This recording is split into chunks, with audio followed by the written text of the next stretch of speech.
Okay, good evening, ladies and gentlemen. We're going to call this meeting to order. This is the Planning, Building and Environmental Committee meeting number 3, Monday, March 9th, in the Township Administration Building. Note to all members of the public that all cell phones, pagers, and/or PDAs should be turned off. And additionally, for your information, please be advised that we are audio-video recording this meeting, and it should be available for your viewing pleasure within a couple of days. My name is Cheryl Ganan, and I will be chairing this meeting this evening. I will make mention of the fact that Councillor Cody is absent this evening. He sends his regrets. He has a personal issue that he needs to deal with. Under disclosures of pecuniary interest and/or conflict of interest, is there anyone needing to? Councillor Rayner. Thank you, Madam Chair. I wish to declare conflict under item P27-20. I believe there was a public meeting held in January when I was in vacation, and due to the fact that it is a public meeting, I did not participate, nor did I vote. Therefore, I will not be able to participate or vote tonight according to procedure.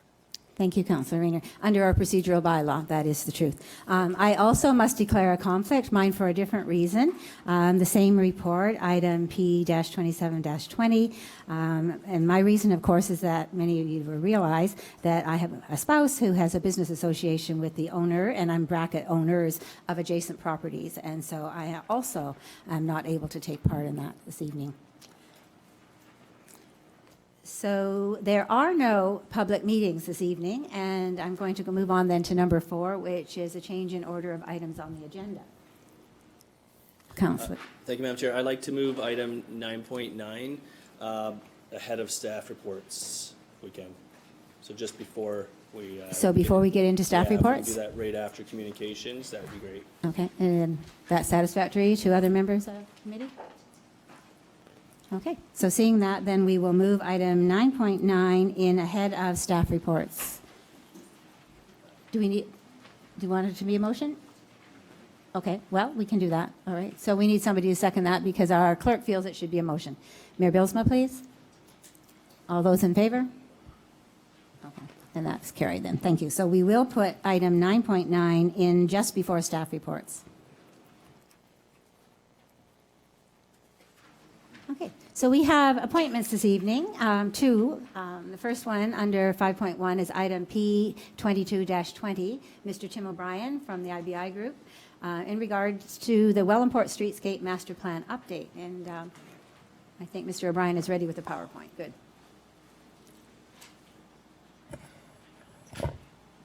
Sorry. Testing. Good. Good evening. Thank you very much for the time. My name is Tim O'Brien. I'm a practicing landscape architect with IBI Group in Hamilton, and I have had the pleasure of working in joint venture with Brian Treble in the Township of West Lincoln on this Wellandport Streetscape Master Plan project. I've prepared a quick summary slideshow presentation to sort of illustrate where we came from, the background, how we have gotten to this point, and the next steps. We're nearing the end, but I will outline the steps taken to finalize this project. I think, is this going to work here? Okay, so to introduce the project, the hamlet of Wellandport, the section between Wellandport Road and specifically and the new library,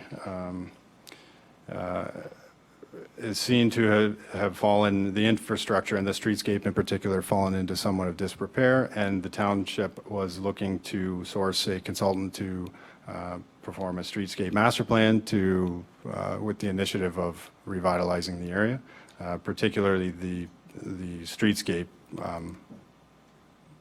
the focus within the right-of-way. So our first step of business was to meet with the township and gain the vision. And we conducted a site walk together. We walked up and down and sort of identified opportunities and constraints. The images here just show some key points that we were looking at. Things that were outlined was the infrastructure, the heritage of the buildings, the disrepair of the road, the current state of it, and some potential issues with the infrastructure. Now, keeping in mind that this is a master plan document and the future stages would be detailed design, which would be conducted by the region. So our scope of work was generally high level. This project was to be dictated by a previously completed document, namely the Niagara Regional Transportation Master Plan. And this sort of dictated the constraints and the configuration of the road. And in particular, this section, roughly 800 meters stretch of road, would be subdivided into what they classified as a hamlet section and a rural section. And these classify the lengths or the composition of the road, widths of bike lanes, widths of right-of-way, boulevards, and such things like that. So that provided the original parameters for our design. Based on this, we conducted, in our own professional view, a strengths, weaknesses, opportunities, and strengths, or a SWOT analysis. And this is completely objective, just looking at from our own experience, pinch points, opportunities, constraints. Safety sort of came about just in our initial observations, and obviously the state of the roads. So in collecting our own data, it was an important consideration to reach out to the community. So back in November of 2019, we hosted a public open house, and sort of a unique element. We did a site walk actually with many of the residents who attended, and I personally truly enjoyed and passion that the community residents showed for the street, and made our job quite a bit easier. What came out of this, we sort of prioritized our findings and tried to rank them, and sort of justified what our initial observations of the street were, namely enhancing connections, safety, boulevard trees, the history of Wellandport to be featured, and sort of all under the guise of trying to bring back the economic stability of the area. So taking this, we developed two preliminary concepts, and again at the master plan level, so sort of the spirit of the design. Concept one was sort of I hesitate to use the word cheaper, but an option with less sort of flair to it, and this featuring things that were called for, like enhanced pavement, signage, placemaking with enhanced lighting, upgraded infrastructure, things like that. Concept two was a little bit of an upgraded version with an electronic sign, some more enhanced lighting, physical nods to the heritage of the area. And like I said, is slightly more expensive of the two options. And so what we did, actually we just completed last week, we took these two options to the library in Wellandport, and presented them for a week to solicit votes from the community members who were at the Public Information Center. We're still processing those results actually, and which brings us to the next stage, which is actually developing a master plan report, which will be submitted to council for approval. And this will essentially it'll be more data laden, but we'll show what I'm presenting tonight, inclusive of the results we collect and future summary of which preferred concept we were proposing. And from this point forward, we would submit this to the region to proceed with detailed design. And that's where we are. Okay, thank you. That's a good place. Mr. Treble, did you want to speak at all? Because Mr. O'Brien has talked about the region. Since we do have an audience of residents, maybe they would like to know why this is particularly being looked at now in terms of what's going on with the region. Certainly. Through you, Madam Chair. This is on. Okay. Through you, Madam Chair. The work that is being undertaken was first approved by Council in 2017 and 2018, and it was to dovetail in with the reconstruction of the regional road that is scheduled for 2021 next year.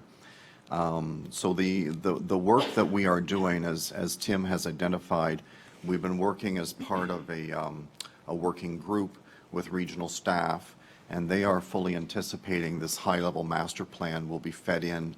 They're hoping by May, the latest, so that it can then be part of the detailed design work, as Tim identified, that will be how they design not only their portion of the road between curb and curb, but behind the curbs, the piece that is our responsibility. And so the benefit of doing it now was that we can feed in advance some thoughts with input from the community and tie it together in probably the most efficient way to do it, so that the street is ripped up once and it's all done and put back together in a kind of an orderly fashion. So we're meant to feed into the region's process. The region will actually do the detailed design and do the actual on-site works, ours as well as the regional works. Okay, thank you so much for that. Are there any questions or comments from members of? Okay, seeing them. Thank you then, Mr. Ryan. Thank you very much.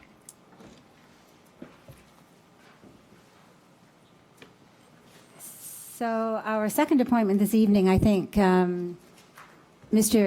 Zanutini, I think, wasn't able to come. Am I correct? Mr. Treble, you're doing that in his place? Yes, Mr. Zanantini, because of the teacher's strike, has asked if I would do a quick PowerPoint or a quick presentation of the vision that he has. And Madam Chair, can I just sort of go ahead? Yes, go ahead, please do. Okay. So before we run a short little YouTube video, Mr. Zanantini approached the township, Bev and I, about a vision that he and the St. Martin's community, he didn't get into any more detail in terms of who the St. Martin's community is, but the St. Martin's community would like to work with the township to put forward this concept of a permanent fixed bike fix-it station, as I believe it's called. There should have been a picture in your agenda of what the concept of the fix-it station could look like. The actual model that he is leaning towards is the same one that the City of London has used, and they have quite an extensive bicycling section and bicycle program in the City of London. He likes the concept of their design, their particular product, and is recommending that that be something that the St. Martin's community would buy and gift to the township. The only cost to us would basically be to install it on some sort of a permanent cement base. The vision he has is to put it in the parkette downtown, but I don't think that's necessarily fixed at this point in time. So it's kind of a good news story, a good news presentation that Bev and I are quite excited about, and hopefully we have more opportunities like this in the future. If you want to run, Alexa, the video, we don't have to watch the whole thing, but.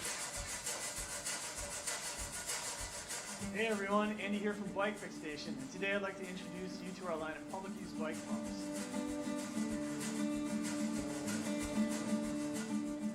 We have 3 manual pumps and 2 electric pumps to choose from, all of which are ADA and CE compliant, which means that they're safe for public use. Our pumps are super durable, weatherproof, and vandal resistant. Our manual pumps use a solid stainless steel piston rod and alloy handle, which are unbreakable. They also don't present any pinch points while in use. They're also UV and corrosion resistant. We use a sealed pressure gauge that is easy to read and completely weatherproof. Our cut-resistant hoses have an embedded wire mesh to prevent cutting. Our high-security indoor pump is intended for indoor use. The rest of our pumps can be used outside anywhere year-round. Safety and ease of use are extremely important to us because our pumps are meant to be used by the general public. Our electric pump is the ultimate in ease of use. Simply press the button to activate the compressor for free on-demand. So the vision is to put it someplace kind of prominent in our core area. At least that's the proposal. I understand there are a few of these around the region at present, and they are generally well received. They're designed to be sturdy so that they really can't be tampered with, as I understand it. And so we wanted to present that concept to you so that we can maybe move forward and make something like this happen. If you have other ideas in terms of locations, I think we're open to that, but the parkette downtown is the suggestion to this point. Okay, thank you. I'm sure he wished that he could be here because he was probably very enthusiastic about all of this, but thank you for that. Any questions that perhaps Mr. Treble can answer? Councillor Riley? Thank you, Madam Chair. I don't so much have a question. I would just thought I'd speak to that. I think this is a fabulous idea. As a cyclist myself, I think if you take into consideration, like when you're on these routes, you're not doing like a 5K route. Some of these guys are cycling, or some of these men and women are cycling anywhere between 20 to like 115K easily. So having it in a central, or maybe such as the Parkette or wherever, it seems, comfortable with, is good. And it's going to be used. And a nice thing, if I understood correctly, it's not going to cost the municipality anything. This is something they want to work with us on, other than maybe a little bit of I don't know, hardware Installation. might be required. So as far as the installation part goes, so the fact that they want to give back, I think, is something we should encourage. So my question, I guess, to you, maybe to the CEO, do we need some kind of motion right now, or are you guys going to come back to us later? Like, what's the presentation was just to kind of make us aware of it. Do we need to have something in place so we reach back out with them and say, hey, listen, we like this idea, or are we expecting them to get the hardware organized and come back to us and say, hey, listen, okay, we're ready to purchase this? Thank you for the question. I think it's a question for this committee, maybe. Right now, we've given this as an information item. There is no budget implications, and we're seeking some input in terms of the location. So if there is anything that sort of varies from what has been presented tonight, I think staff could just proceed. Oh, okay. Good. So Anything further? I'd like to proceed. I think the Parkette's a perfect location for it, for what it's worth. I think just considering the biking route, and it comes down, if anything, it might promote a little bit of extra local business traffic, and there's quite a few cyclists, especially in the summertime, that are they're always looking for a place. And as that Parkette finishes up, it's going to be a good little place to promote and grow. So whatever you need from us tonight, I'd like to move forward with that if we can. Good. Mr. Treble, do you think that there's anything further other than you get back to Mr. Zanatini and tell him that it was quite favorably received? And That would be my thought, Madam Chair. As I understand it, the hardware and everything comes with it. So if we can find the right place to fix it or mount it, it's a done deal, basically. So, yeah, if we can give positive results back, I'll be happy to do that, and I'm sure we're moving. good. Okay, thank you. Councillor Jonker. Yeah, and just also to maybe reach out to the region and let them know. I know at our Transportation Steering Committee, they had a presentation on mapping for bike trails and stuff like that. So, excuse me, just maybe let them know where we're putting it, and that way they can put it on their maps and for the bikers to all know where it is, right? Great idea. Yeah, for sure. Anything further, members of the committee? No? Okay. Moving on then. This is number 6, request to address items on the agenda. And it says 1 hour in total shall be allocated for this section of the agenda, and each individual person shall be provided with 5 minutes to address their issue. Some exceptions apply. A response may not be provided and the matter may be referred to staff. A person who wishes to discuss a planning application or a matter that can be appealed will be permitted to speak for up to 10 minutes. So I'm going to ask now if there are any members of the public who wish to speak to any of the items on our agenda. This is the opportunity during this committee meeting, when there are no public meetings, for you to speak to anything that's on this agenda. So, is there anyone wishing to speak tonight? Come forward, please.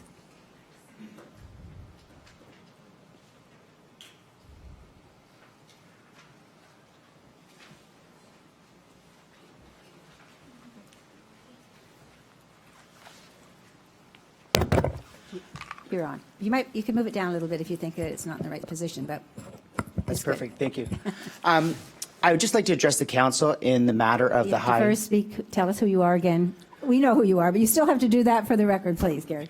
Gary McBlain, 6 Forest Avenue, Thank proud Smithville resident. So I'd just like to address council in the matter of the High River development that is listed at 255 Station Street. I'll be very brief. I think, the 30 or so people that spoke at the last council meeting in regards to this matter in early December really articulated their objections to it. And I would just go over 3 quick points. Number 1 is, again, the deficiency in the frontage, going from the 30 meters down to 12.4. To me, 40% of what the legislative frontage is too small. We're jamming something in where it shouldn't be. The second point would be the frontage or the setback on a driveway of a property that has more than 5 units. They're requesting it to go from 3 down to 2.4. Again, this is going to be put right into someone's backyard. And I think my main concern is taking away the actual drawing of the building and just looking for a zoning change, to me, would say that you would be approving an apartment building in proxy. So you wouldn't get to see what the apartment building is. They would just have carte blanche to build in that location without seeing any planning whatsoever, right? So changing the zoning from where it is medium density now to high density, where you can only put a retirement home or an apartment building there. So by approving this motion, you would be approving the apartment building. Thank you. Thank you. Is there anyone else who wishes to speak?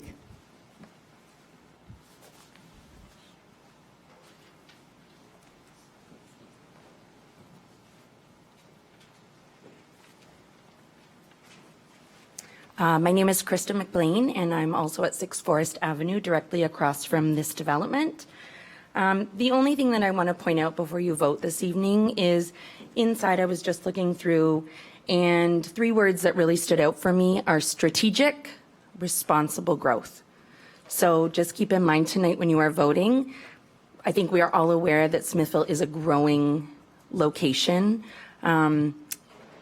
And with that intensification and types of buildings going forward, there will be change in Smithville, but looking at it being strategic and responsible and not being placed in the middle of an already existing neighborhood.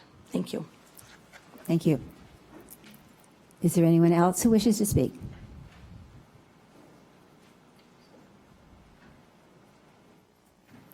Okay, I'm just going to say one more time, this is the only opportunity that you will have to speak to this at all tonight. Okay, no one has anything further to say? Okay.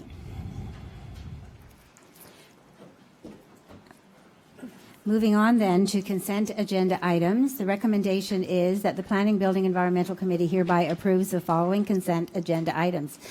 Consent agenda items are considered to be routine and non-controversial and can be approved by one resolution. There will be no separate discussion of these items unless a council member requests it, in which case the item will be removed from the consent resolution and considered immediately following adoption of the remaining consent agenda items. So, item number 1, 2, and 3 be and are hereby received for information with the exception of items, and that remains to be seen. Number 1 is an information report number PD-043-20, the Heritage Committee year-end report. Number 2, information report number PD-051-20, which is the Welland River floodplain mapping. And number 3 is an information report number PD-050-20, inclusion of the market study review for Smithville in the master community plan work being completed by ACOM and team. So I need a mover, please. Okay, Councillor Riley, and a seconder, Councillor Trombetta. All those in favor? Okay, that motion carries.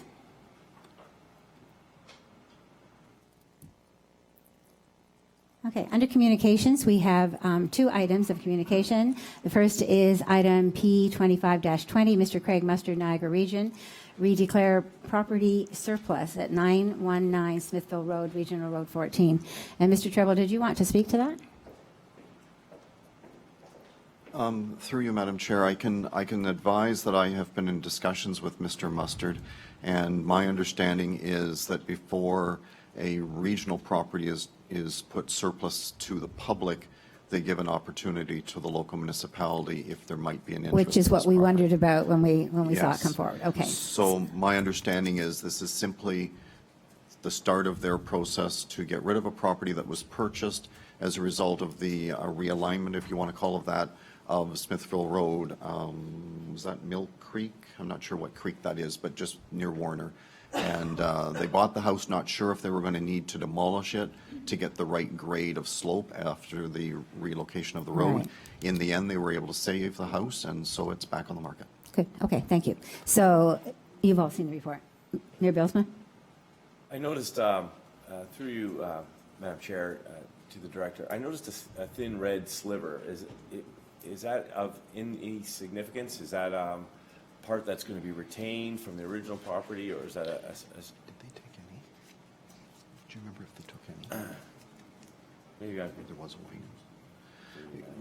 Through you, Madam Chair, Garrett is reminding me that there was a widening that was taken, so it's probably a widening that they took small off the piece that's road. been Yeah, removed, and yeah. that'll be staying in their ownership. Yeah, good, okay. That was the part you were wondering about probably, right? Yeah, good. So they've retained some of it for the okay. Yeah, I understand. Thank you. Okay, thank you. And the other communication this evening is Robin Stebner, planner with the Biglieri Group. And did you wish also to speak to that, Mr. Treble? We've all had the reports. That's the telecommunications tower one. I don't know whether you want to further to... I can just sort of refresh committee's memory that property owners in our township are immediately across the Welland River from the proposed location. They expressed some concerns. I believe the surname is Graham of the family that's in our township. We supported their concerns.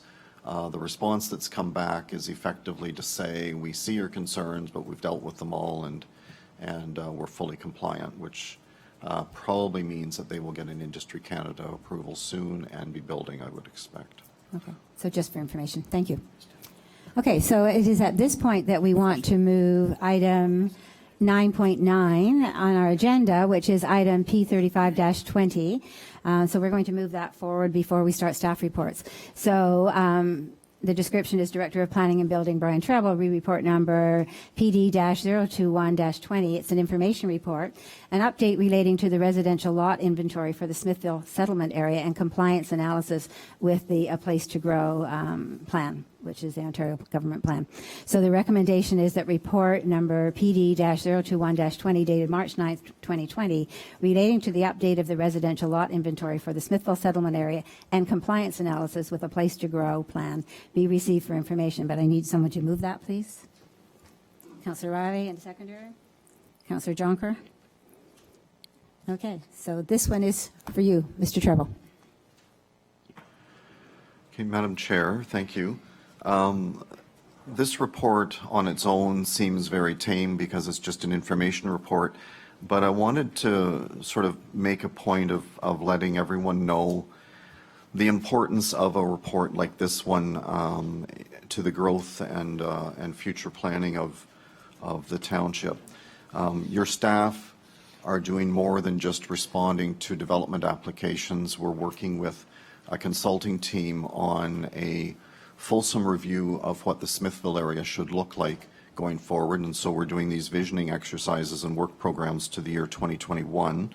I believe some of the people in the audience actually had a chance to attend a session that we had a few weeks ago at the new recreation facility, where we talked about some of the goals and visions and keywords to describe what we thought Smithville was and should be going forward. But it's kind of a holistic approach to planning. One small piece of it is this report that talks about the number of lots that are available in the township. But it really shouldn't go without some mention of the fact that as much as this is a busy committee and we've been doing a lot of work, we are very short on lots for residential purposes in this town. In what we call the greenfield land, which is the land that was not developed by the year 2006. That year is a year the province sort of ingrained in stone and has not moved. So if it was built in that area in 2006, it's considered the built-up area or the built boundary. If it wasn't built up by that year, it's considered greenfield land. So in our greenfield land, beyond that date, we have 11 lots available. In our built boundary, which is pretty much all of Smithville, we have a total of 17 lots for single-family residential purposes and 102 properties where semis and towns can be built. That's our total available supply for building purposes right now. And that number is, in theory, less than 1 year's building lot supply, and we should have about 5 ready to go at any point in time and about 10 years supply in the hopper.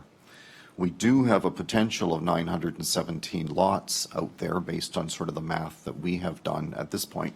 And it changes every year as, you know, new properties come forward and think, well, maybe we could do a split off our property and those kind of things. But, so there's lots of potential out there, Madam Chair, but the inventory is very low. So this master community planning work is very key for how we go forward.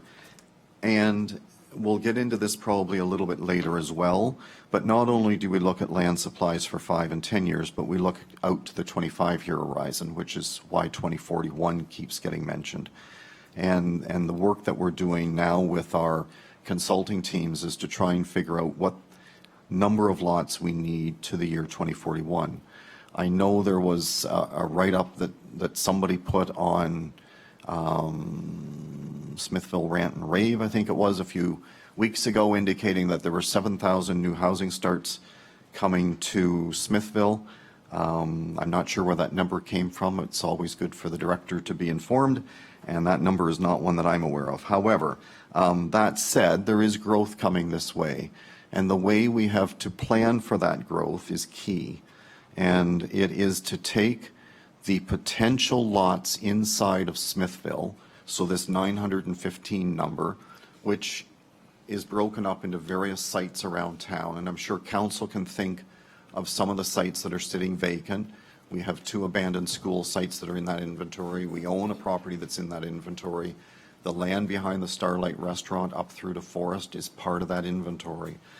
So part of the work we have to do is determine how much development potential exists inside Smithville, and then take that potential away from our total allocated growth, and the rest can then potentially be greenfield.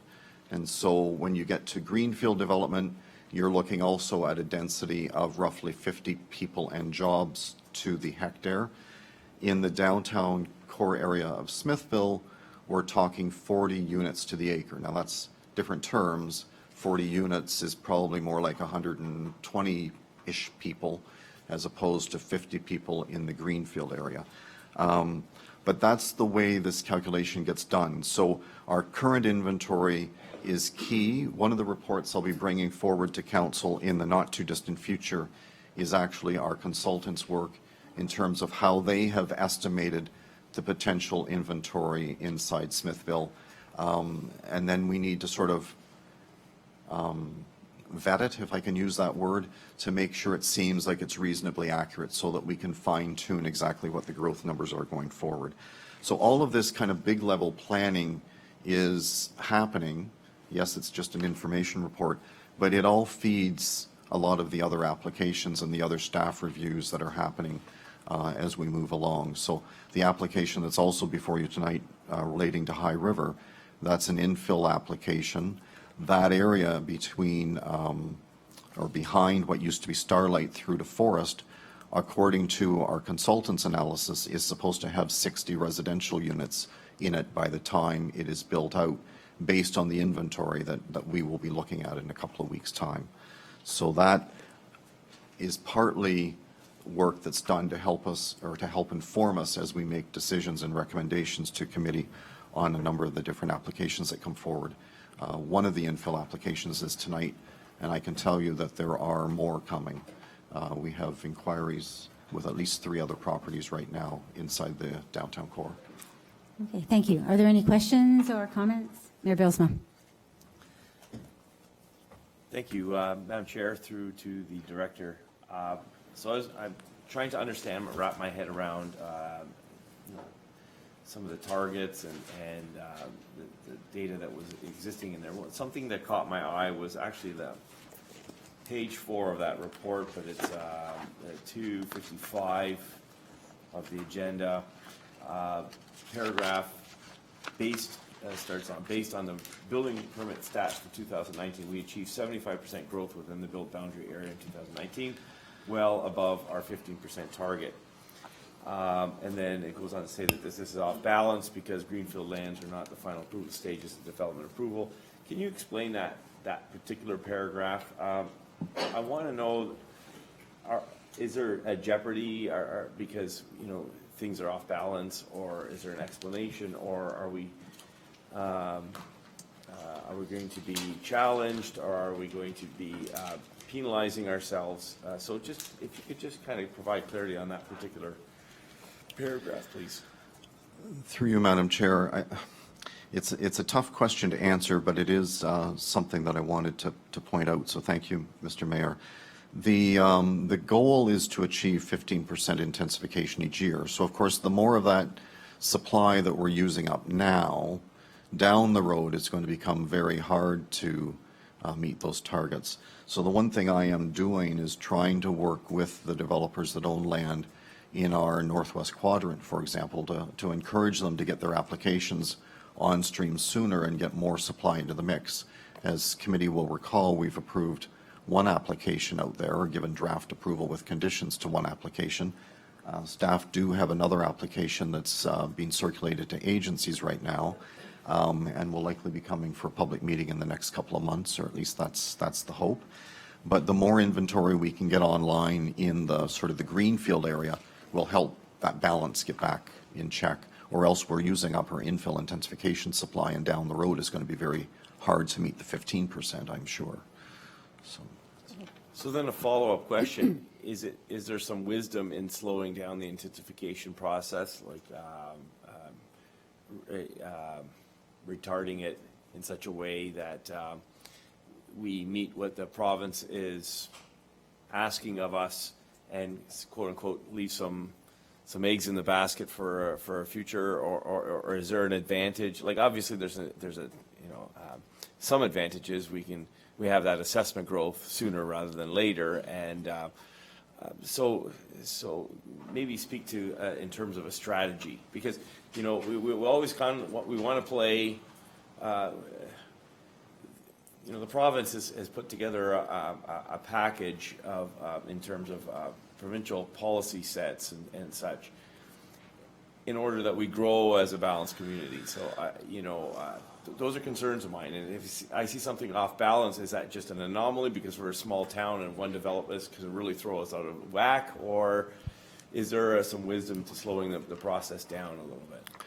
Through you, Madam Chair, I think you've kind of hit on it, Mr. Mayor. The challenge is we have very few parcels in the greenfield area, and they're controlled by basically three key interests, one of whom is very busy in town right now, building on a site, and will build on the other site by the Greek Community Hall once their other supply is diminished. No community inside the region is talking about potentially trying to control or manipulate where development happens at this point. And I guess I would suggest I'm not ready to be there either, or at least not to suggest to committee that that's what we need to do, because we need to achieve a complete community, and we're definitely not a complete community yet. And walkability and commercial development and better employment opportunities and all of that stuff is key. And so I think the infill is probably attractive in some respects with those pieces of the puzzle. So it's a bit of a double-edged sword. I think we need to keep doing that stuff to allow for the people to be able to live in town that can keep the business going and hopefully generate some additional commercial development and whatnot as we go forward as well. So then just, I'm going to tease this out just a little bit more. It's not that I'm asking for any exceptions to the plans or to the recommendations, but more of a timing aspect. Again, just speaking to the fact that if we shelve or slow down, I know we have an obligation when an application comes in to deal with it at a certain time, but is there some way that we could, and I understand the excitement to do all the infill, or are there exceptions to the policy set that allow us, because we literally don't have anything left on the books, it's all up to snuff, so to speak, that the province would give us exceptions? How are we being pinched in this time factor? Through you, Madam Chair, I'm not sure I fully understand the question, but I'll give it a shot. Our consulting teams that I made reference to that are doing the master community plan work and the stormwater or sub-watershed planning work to look at all the environmental factors, They are really designing for us a made in Smithville approach, and we're not necessarily bound in by the numbers that the province has assigned so far. Those are the only numbers I have until our consulting team comes up with more. The region is bound in to achieve 50 people and jobs per hectare across the whole of the region. The region's responsible for achieving, I think, something like 40% intensification across the whole of the region. The historical number for West Lincoln was 15.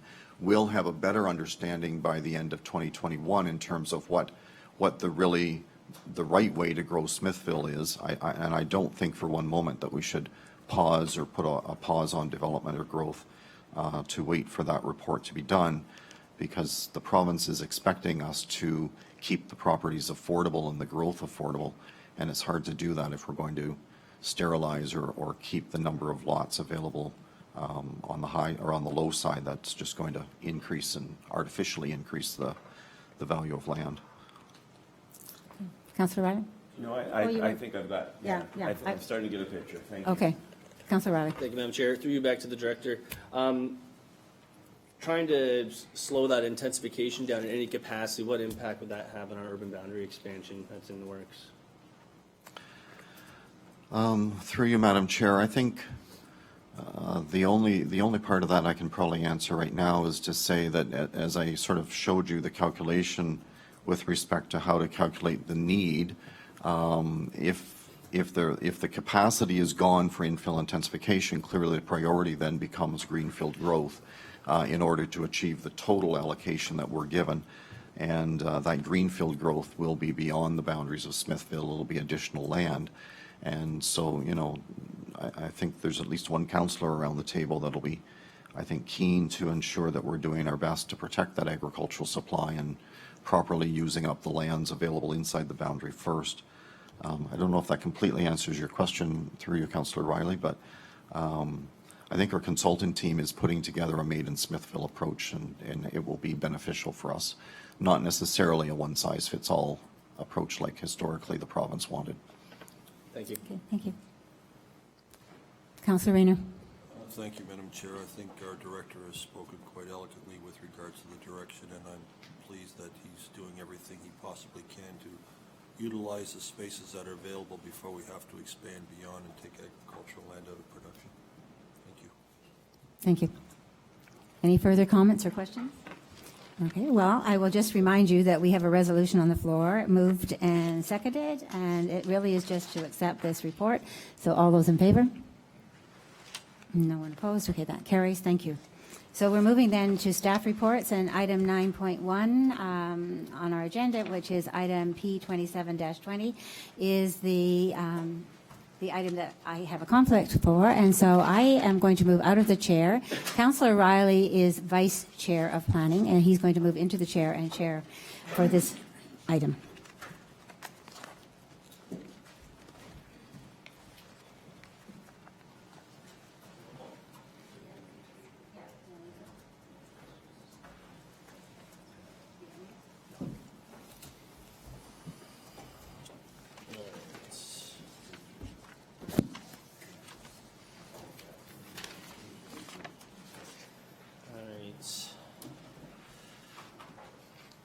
All right. Hi, everybody. As mentioned, my name is William Riley. I'm Vice Chair of Planning, and I am going to chair this portion of item 9.1, item P27-20. So what we have right now, I'm going to read it out. Planner 1, Alexi Cooper, and Director of Planning and Building, Brian Treble. Re-report number PD-041-20, recommendation report, zoning bylaw amendment.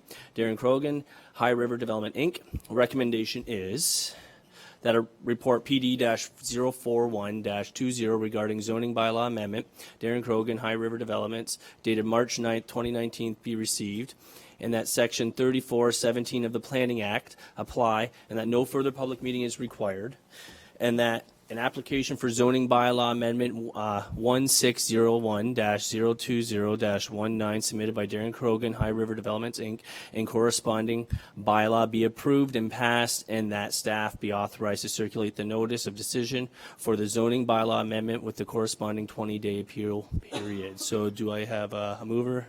I have Mayor Bylsma, seconder. Councillor Trombetta. So at this point, I will open the floor up for any questions. Councillor Trombetta? Yeah.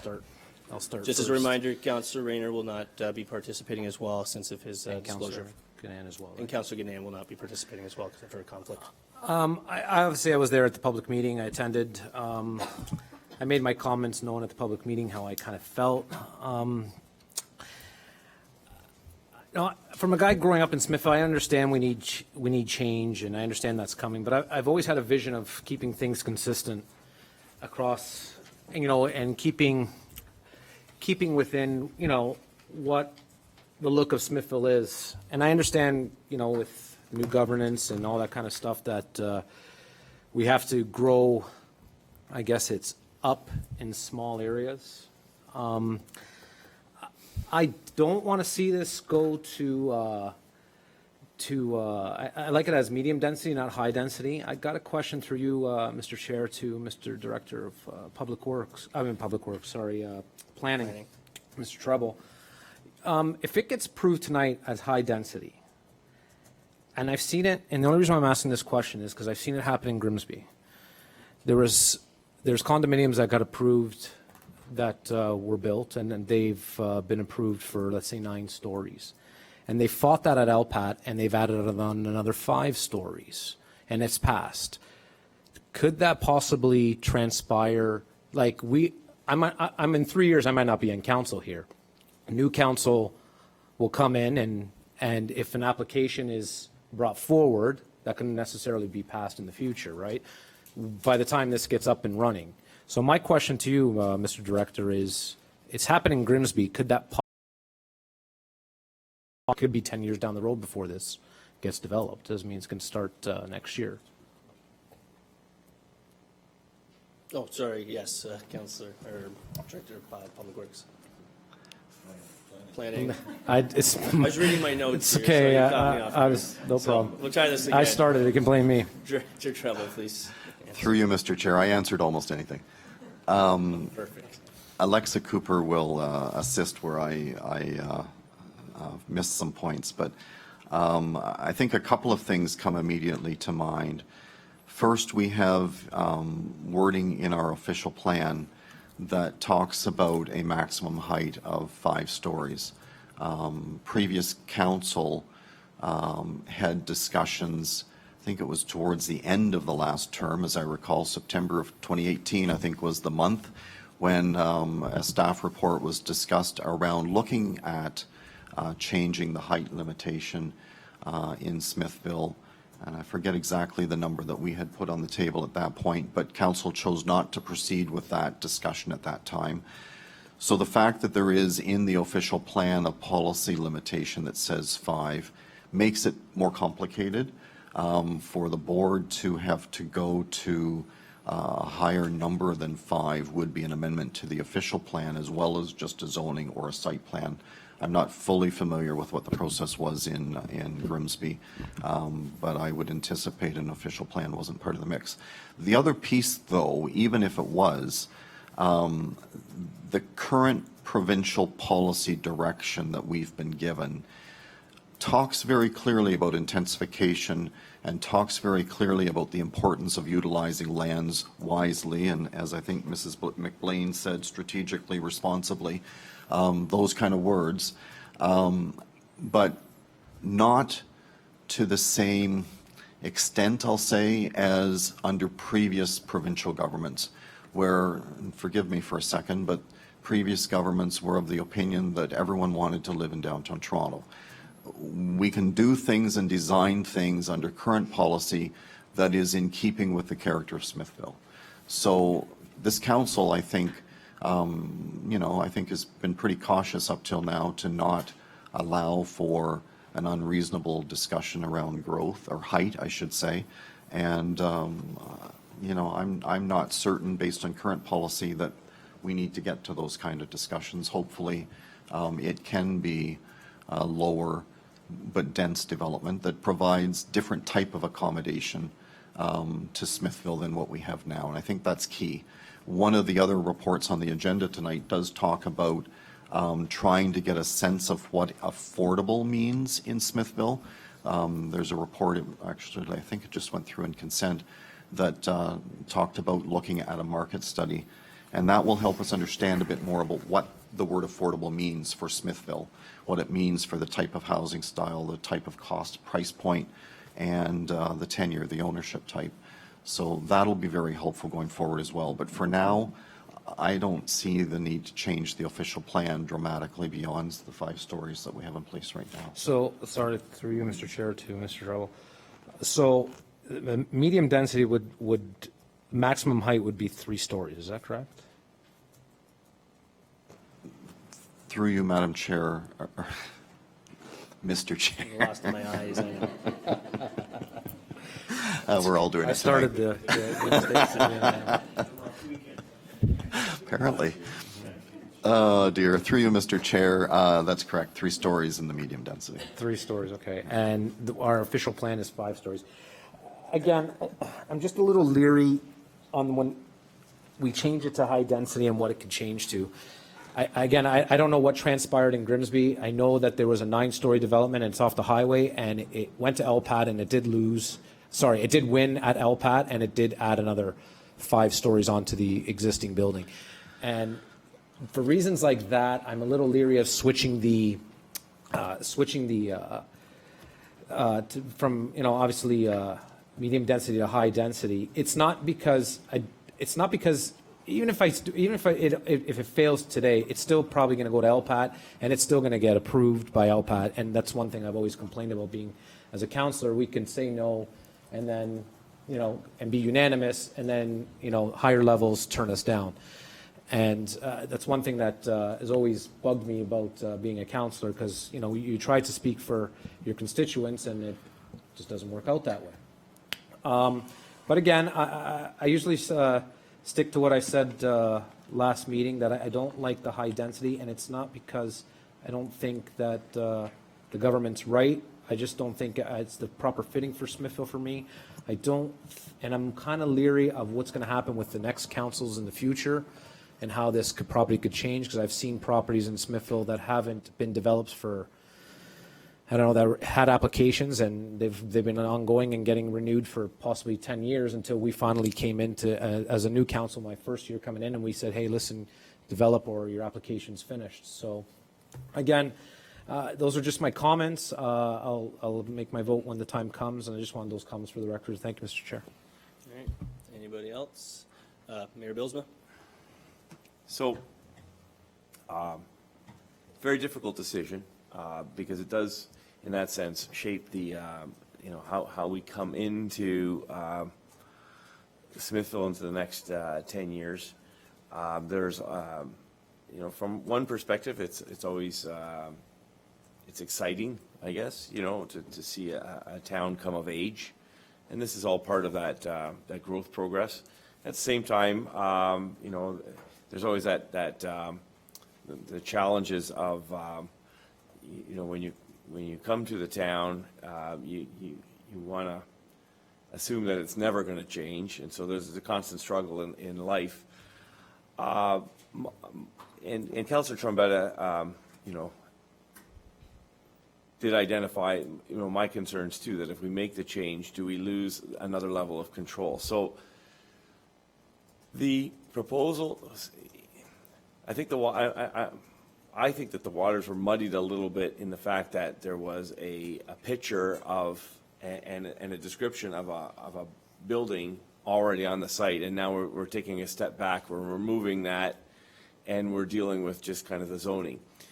So let me ask the question: is there a way, even with the current designation, is there a way that building would and could be built there, or is that building, was the presentation of the design of that building premature? with the zoning that it is right now? Through you, Mr. Chair. A couple of different pieces to answer that, I guess. The first is the fact that the plan was the applicant's first effort at a site plan for the property. And so staff sat down as part of our responsible process to go through the application and identify deficiencies between the proposed site plan and the zoning. So after the first public meeting, we had a meeting with the applicant where we talked about those deficiencies, and the bottom line was that there was a thought that the applicant had about potentially switching the location or orientation of the building. That led to more deficiencies. And so the point that he's at, as I understand it, as the applicant has mentioned to me, is that he wants the zoning and then he will make a site plan that fits the property. Now, to answer the second part of your question, though, could it be the same design and style? I don't know, because I haven't seen a site plan that complies with that zoning provision. But my understanding is that his interest is still a form of build very similar to that. So I'm not able to give certainty that that kind of proposal fits the RH zoning, but the zoning is basically all he's asking for, and then all of the different setback provisions, including parking and landscaping and amenity space and all of that. The indication is we'll get a site plan application that's compliant with that. The other piece, if I may, Mr. Chair, just to put on the floor, and I meant to mention it when Councillor Trombetta was speaking as well. The designation, there's two land use documents the Township Council has control over. There's the official plan, and that's the one that has wording that says 5 stories. And then there's the zoning bylaw, and the zoning bylaw says, I think, 15 meters for the RH zone, which more or less equates to the same thing. Right now, the zoning is not RH, it's RM2, and the RM2 zone is a medium-density type of zone. So we have a high-density designation and a medium-density zoning. We do not have an application to change the official plan, only to change the zoning bylaw. And sorry, from a professional planning point of view, there's only one way I can go. I can't not go up, because that's the only thing compliant with the official plan. Otherwise, we're making a decision that's contrary to our official plan, and you know what the board's going to do with that, make that decision pretty much upside down in a hurry. So the applicant's backed off on the site plan design, but is still saying that he's going to comply with the RH provisions. What the final site plan would look like, I don't know, because I haven't seen it, but that's on him at that point to come up with a plan that complies. So then, so I'm understanding that. My question then is it, if we go ahead with the high density, he returns with a plan that has 5 stories, we would really have very little room to negotiate, just because of the designations and the official and official plan. So is it wiser then to keep the medium density and allow for the 4-story to go in, keep the medium density, the 4-story, and that would be the exception, but then we can control that it's only 4 stories and not 5? Through you, Mr. Chair, unless he's proposing to put a parking garage below ground, I don't think a 5-story with that number of units, whatever that would work out to, would even fit the property. The 4-story, 32 units, just barely met parking, and to shift the building, which I think was one of the provisions that was going to have to be done, was going to lose parking. So I'm not certain the 4-story even fits unless there's an underground parking component to the whole plan. Okay, so it's the parking that's limiting. Okay. Yeah. All right. I'm going to think for a bit, so yeah. I'll go back to council, sorry, Councillor, okay, so Councillor Trombetta, process. So you can go. Go That's ahead. fine. No, you're good. Just another question. Sorry, through you, Mr. Chair, to Mr. Trouble. You said a 5-story will not fit the property, is what you're saying? Through you, Mr. Chair, I don't believe there'd be enough room for parking and the building, unless it was underground parking. Underground parking. The other question I had through you, Mr. Chair, through Mr. Treble, are the owners also the developers of the property? Because I've seen in the past that, the applications come through, they get it approved by council, and then boom, the property goes up for sale to probably a bigger developer. I've experienced that. We've experienced that. We just passed one, that's something in Fulton for a gas station car wash. It was all good to go because we're thinking that there's a new gas station, possible convenience to go through with it. It got approved by council, and now the sign goes up for sale, and it hasn't been purchased. So, is this sort of are they the developers as well, or is this sort of an application that's not? Hopefully, it gets passed, and then it gets sold off at a higher value. Through you, Mr. Chair, we can't people plan, so the answer to that question really isn't relevant to any decision that we make. No. But my understanding is the applicant who's in this room is the developer. Is the developer. But not the owner. Okay. And that could rightfully be. They can also develop the property, why not, right? It's just, I've had concerns in the past, like, in the sense that once it does get approved, the property can get sold off to a bigger developer, and again, down the road, new council, new mayor comes in, also it could be a bigger developer coming in and maybe forcing the hand of council and mayor in the future to, go higher up. I've seen, and I know I'm repeating myself, but it just worries me that I've seen high density units going on small properties, throughout various municipalities in this area. And, I just have this passion maybe just to keep Smithville sort of the same in certain areas. And I think we have proper areas to develop higher, but I just don't think that's one of them. So thank you. Okay, thank you. Anybody else?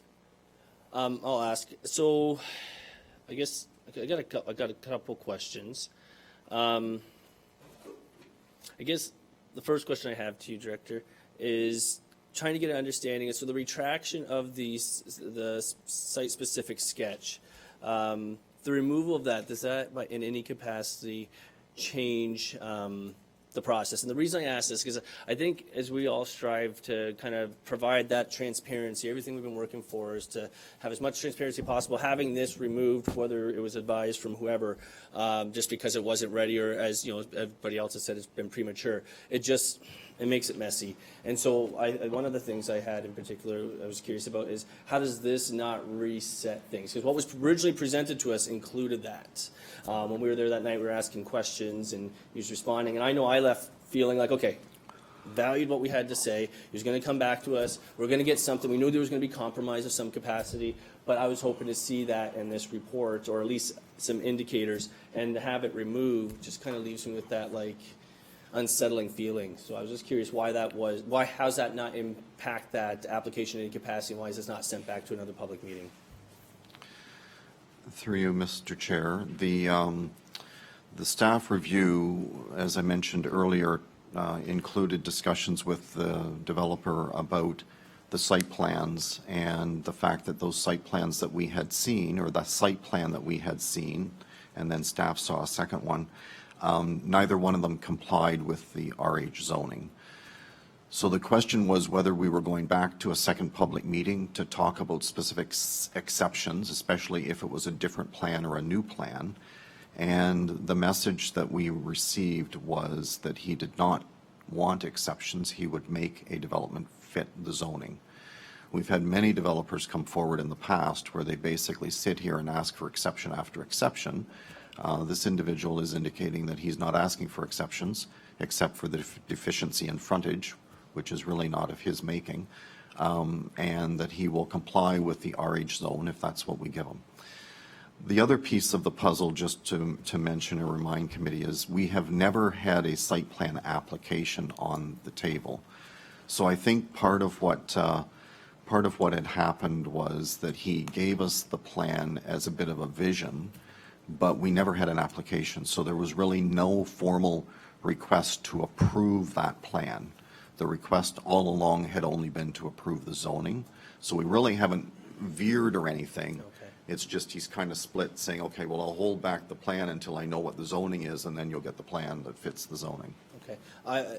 Just to add to that, so has the developer indicated like what the projection is when he plans on building that development? Just to add on Councillor Trombetta's concern is like, is this something that we're not going to see develop for 10 years, 15 years more? Is there any information that you have currently that would indicate that this is something that's going to be achieved? What duration is it expected to be achieved? Sorry.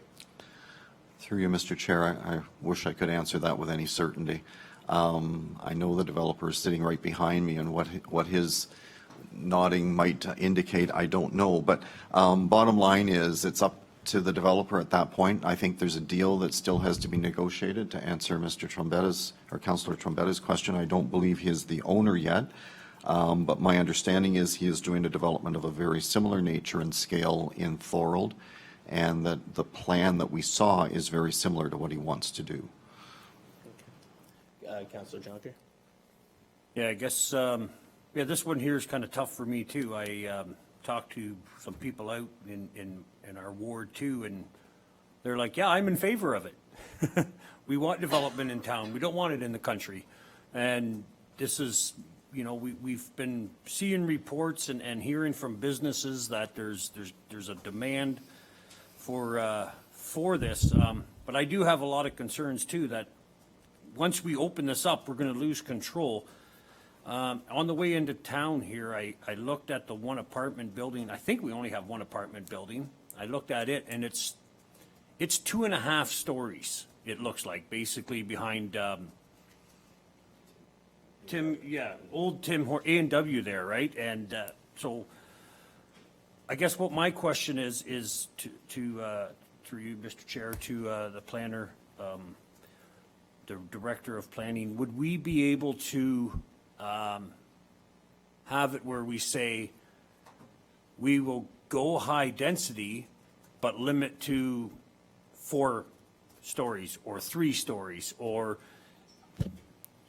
once we go to high density we lose that control completely, right? Because I look at the memo that we received in our package from Dillon Consulting, and they say in there the 32 units will be expected to generate 11 vehicle trips.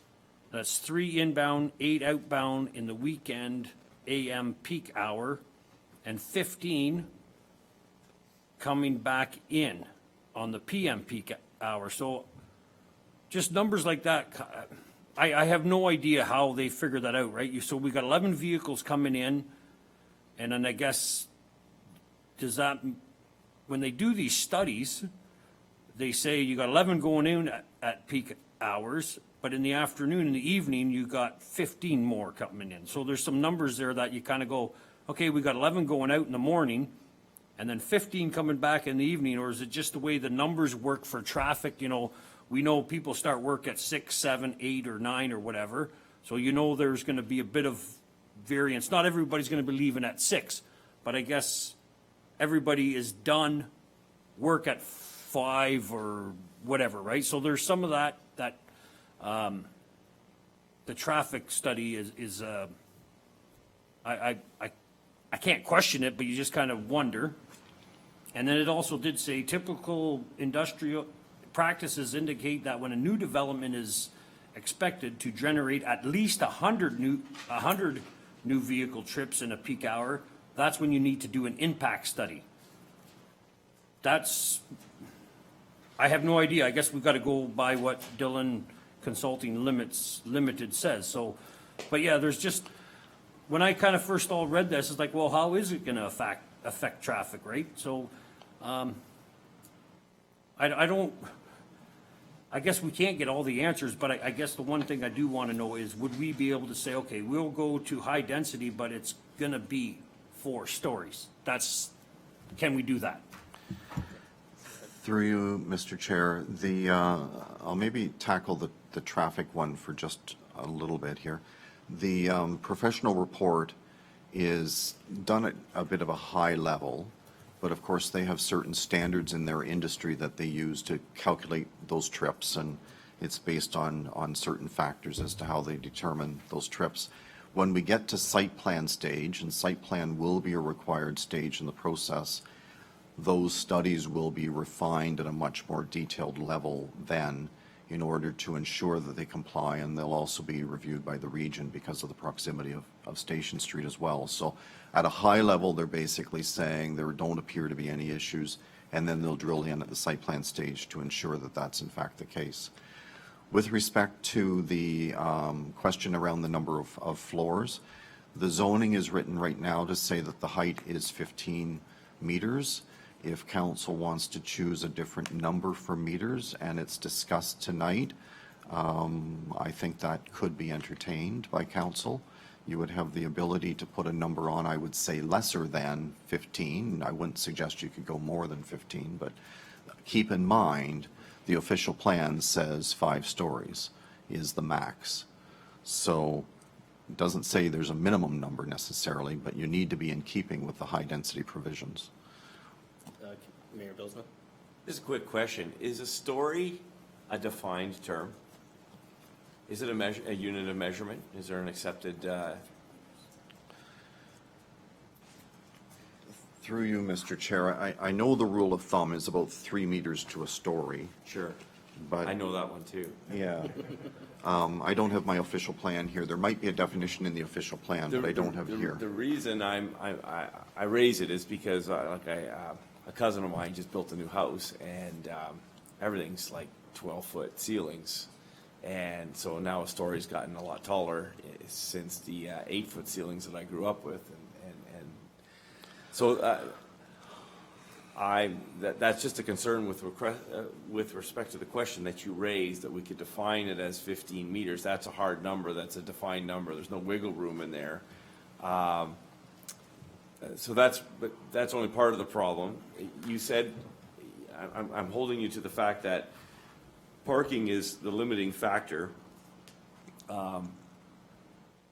However, that could be somewhat overcome if we had underground parking. They could go to the 5 stories. So parking is a limiting factor.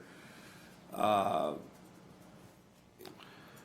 me think further on that. Again, I just wanted to know if there was if a story was a defined term in planning anywhere. Did you bring the official plan? No other questions then? No, it's not in there. Yeah. Mr. Chair, the only other thing just to say is, yes, there is the 5 stories, but the zoning is 15 meters. So, you know, there is that height provision that's probably the more crystal clear of the pieces. Okay. I guess I'll make a few more notes. Oh, sorry, do you have something else? Go ahead, Councillor Jonker. I'm old school. 15 meters is about 50 feet, which would be 10 foot per floor, right? So I'm just trying to picture, yeah. I did some math here, I just wanted to check. 49.2 feet. All right. I have to just say, I think going into this, I know even for myself, as you know, we heard a lot of feedback from the community. That I think the easiest solution as far as council goes, it would be easy for us, even to those who vote us in, to just vote this down outright. I think that would make them the happiest. I think where I struggle with that is that when I look for, if committee were to defeat this tonight, how do we fight this going forward? I don't see this a situation of if it goes to LPAP, because what's being asked here tonight is not about the site. It's specifically about the application. And so even though we're worried about the idea of what could be, we have to focus on what actually will be. And right now we're focusing on the fact that we have staff coming forward with a recommendation regarding the rezoning. That being said, I do want to explain to the gallery that if committee were to defeat this tonight, that doesn't necessarily mean this doesn't happen. What that means is we've just handed over the keys to this vehicle, and we're no longer in the driver's seat. And so I think the really important thing that we have to think of is we have nothing else like this in our community. And so do we really want to hand those keys over to LPAT and let them do it? We have a provincial government that's making it as easy as possible, any excuse they can get, to let developers build what they want, however they want it. And I don't feel comfortable with that. Considering that this will be one of the first things going forward that we're going to have like this in our community, I want to make sure that we're involved with that every step of the way. And I want to have a good working relationship with that individual, not one where we're going to just kind of be batting it out every chance we get. So like that being said, like I don't really see a situation here where I cannot support this. I see this as a situation where anything that I could possibly do would either be based on being discriminatory towards this type of development, or politically speaking, because one might be concerned that they might not get votes or might not be reelected. Like, I'm sorry to say, like, so just taking a step back, I do want to also mention that over the weekend I was looking, because I know a lot of the concerns and complaints that I received was related to home values and traffic concerns and other components there. So I thought, okay, well maybe we'll have a chance if we can somehow find some kind of evidence. There's got to be a study somewhere that will help show that some of the community was able to deal with this. And so I went searching, and I probably spent about, I don't know, almost 15 minutes, and I found a lot of stuff in the States that didn't necessarily tell me what I wanted to, but trying to find something in Canada, it took me to find I came across, well, I have it here in my notes. The one thing that actually identified it was the Ontario Human Rights Commission website. And so as I was going through this, it was the topic of conversation was actually related to opposition to affordable housing. That was the closest thing I could find that would kind of address some of these needs. And they had about, I believe, 6 or 7 myths. Myth number one happened to be property values will go down. In fact, in a Canadian city, they did a study and a report, and there was no evidence that showed any effect on the there was no evidence that the existence of the supporting housing buildings studied had negative effect either on the property values, or they also added crime rates. And so the property value, in some situations, the studies indicate property values actually went up.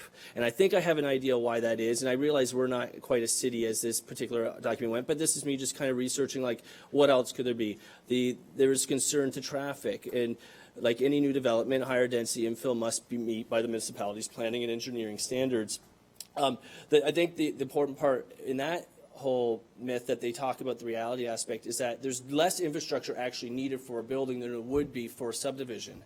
And so I think there that actually creates a few more safeguards that there could be. And then there's a few others. And so the other two all it won't fit the characteristics of our neighborhood. And that actually, you know, as they go on to mention, isn't completely true, because as we go into site plan, we're still in the driver's seat. And this is what I'm talking about, the driver's seat. We're still in the driver's seat. We still get to work with what that's going to look like. We still get to decide what it, you know, how the impact it's going to have going forward. And so we don't, it's not just a completely hand it over, but if we continue to resist this and we continue to fight this, we're setting a precedent to LPAT that we're not even following the basic principles that we're supposed to, which, you know, even by the recommendation report itself identifies that the application meets provincial, regional, and local planning policy, which is what we have to go by. So whether it's our personal opinion or our professional opinion, I don't really see another, you know, option around this. I think it's unfortunate. I think it's very unfair that we have to be put in this situation. I know many people, including myself, moved to this community because of its you know, small town vibe, but we're growing. Unfortunately, people who work minimum wage jobs deserve an opportunity to have a place that they can afford. People who go, who want to retire and move into something smaller density wise, like they just don't have, they just don't exist in our community. And so I think that if we want to talk big picture and have that concern, we have to be aware that that impact is gonna ripple, and it's gonna have it. And essentially, we're gonna just hand over everything and have no control at all. So I'll be honest, I'm gonna support this because I'm supporting the fact that it's the rezoning aspect. I want us to stay in the driver's seat. And so at this point, I don't know if anybody else has any other questions, and if they do, this is the time. Otherwise, I'll call the vote. Seeing none. All right. So I'm gonna have to read this again. All right, so I'll just take it from the scratch here so there's no confusion whatsoever. So item P27-20, sorry, I thought I heard something. Planning 1, Alexa Cooper, and Director of Planning and Building, Brian Treble. Re-report number PD-041-20, recommendation report zoning bylaw amendment, Darren Croghan, High River Development, Inc. Recommendation is that report, PD-041-20, regarding zoning and bylaw amendment, Darren Croghan, High Rivers Development, dated March 9th, 2020, be received. And that Section 3417 of the Planning Act apply and that no further public meeting is required. And that an application for zoning bylaw amendment 1601-020-19 submitted by Darren Krogan, High River Developments, Inc., and corresponding bylaw be approved and passed, and that the staff be authorized to circulate a notice of decision for the zoning bylaw amendment with the corresponding 20-day appeal period. So I'm going to call the vote. All those in favor? And all those opposed? All right. So that is defeated.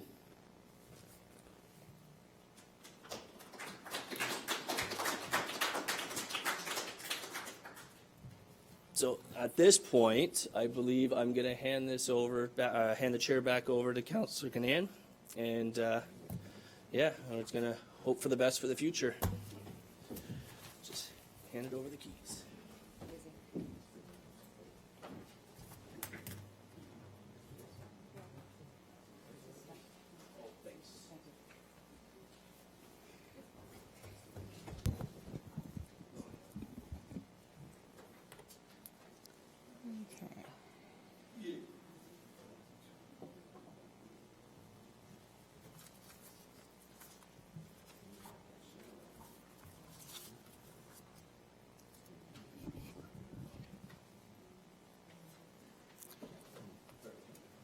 Okay, moving on then to 9.2 on the agenda package, which is item P28-20.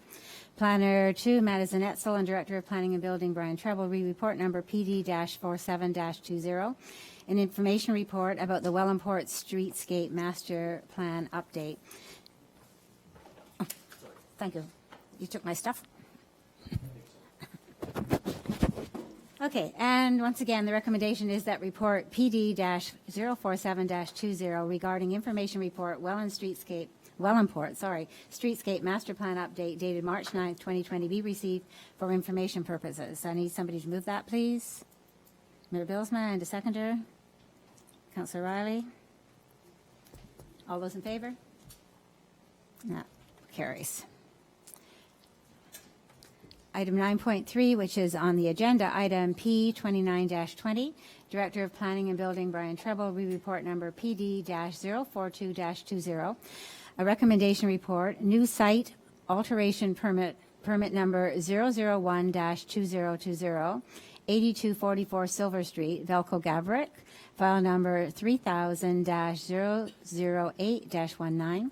The recommendation is, 1, that report PD, now this is very long, so bear with me, that report PD-042-20 regarding the recommendation report, new site alteration permit number 001-2020, 8244 Silver Street, Velco Gavrick, file number 3000-008-19, dated March 9th, 2020, be received, and 2, that the following steps be satisfactorily completed prior to the issuance of an approved permit, such as that found at attachment 8 to this report.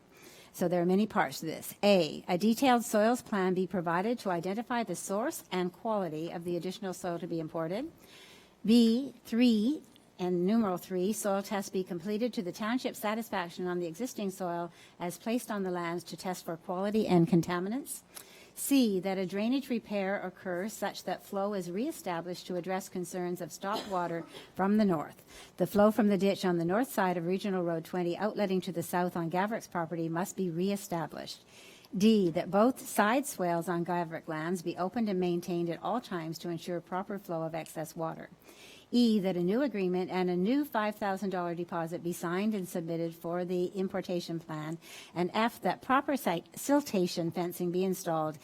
And then it moves on. And number 3 is, upon completion of the steps noted in clause 2 above, a site alteration permit be issued for up to an additional 10,000 cubic meters, subject to the agreement and security noted in 2E, and a final engineer's report. And 4, that the applicant shall acknowledge that should a permit in recommendation 2 be issued, that there shall be no excess trucks parked on the area streets or roads waiting to dump, and there shall be full transparency at all times with the Township of West Lincoln of when importation shall be occurring. And 5, following importation of additional soil and final regrading of the site, then topsoil shall be required and must meet township standards before being imported to the subject lands. And 6, a final engineer's report shall confirm all works completed. The release of the security shall not occur until an agricultural crop is planted and growing on the lands. So I need somebody to move that, please. Councillor Trombetta, and seconder, Councillor Rayner. Are there any questions or comments? Councillor Rayner. Thank you, Madam Chair. Through to Mr. Treble. The only one that bothers me is number 3, up to an additional 10,000 cubic meters. How many cubic meters are you considering in a triaxle truck? Through you, Madam Chair, my understanding is the standard truck hauls about 10 cubic meters. So that's another 1,000 truckloads. That's correct. Through you, Madam Chair, to Mr. Treble, what was the reason for this specifically? Through you, Madam Chair, I was sitting here in November, I believe it was, at the public meeting, convinced that I would be writing a recommendation report that said, forget it. However, Mr. Gavrick and the neighbor to the east both asked for me to walk the lands, which I did, and it was somewhat eye-opening in a couple of ways. Number one, there are very pronounced swales on both the east and west sides that will help contain any flow. There's concern from the neighbors that they're going to get flooded out, but I see no way that that is possible. He's simply elevating his land internal to his site. It will help the water flow perhaps better to those swales, but it's not going to flow beyond those swales. There's no way in my estimation. The second piece is, and forgive me, Mr.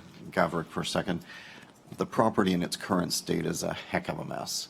And I don't see any way out unless we get it further along to the point where it's an acceptable solution. He's halfway to where he wants to get, and if we stop and abandon it now, it will not be farmable land. I don't see any way it's possible. I think this approach with enough regulations and restrictions and controls is the safest way to get a crop growing on this property again.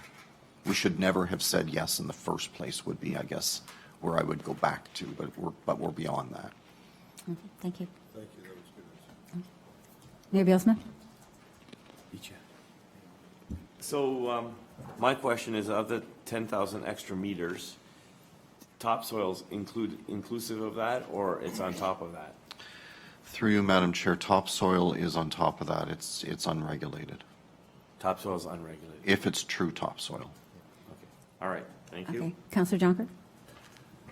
I just also wanted to note, and I thank the planner for that, in that report, the final point is he's not going to get his security deposit until a crop's been planted and it's growing. And I think that's when I seen that, it's like, wow, that's thinking. That's planning. So yeah, you want to fix this to farm it? Well, prove that you're going to farm it. And that's what this does at the end. That's what it's all about, getting it back to farmland, and that's what I wanted to point out to you, is thanks for putting that in there. It's very easy to say, yes, we can bring it and get it fixed, but now we need to prove that it is going to be farmable. So I like that. Okay, thank you. Councillor Trombetta? Madam Chair. Through you, Madam Chair, to Mr. Trouble. Obviously, that being my ward, I did endure a lot of phone calls during that period of time, so I'm expecting to endure a lot more.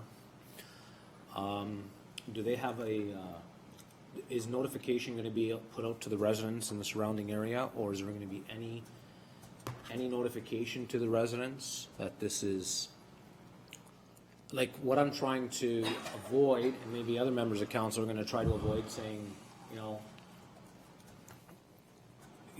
this guy obviously was hauling in a lot of dirt, this is happening again, you know, even though it's the township that's approving this, because to get it fixed, it's still looking like we're giving exceptions. So how are we going to get it to the public to be known that you're going to have to put up with trucks on Saturdays or through the week when you're trying to get home, especially 1,000 trucks? Through you, Madam Chair, to Mr. Trump. Okay, Mr. Treble. Through you, Madam Chair, CAO Hendry and I have talked about that. One of the conditions is that there be another agreement that goes with the $5,000 security. And so you'll see in the overview box in the report, we were thinking of things like limiting the trucks to the hours of 7 a.m. to 7 p.m. Monday to Friday.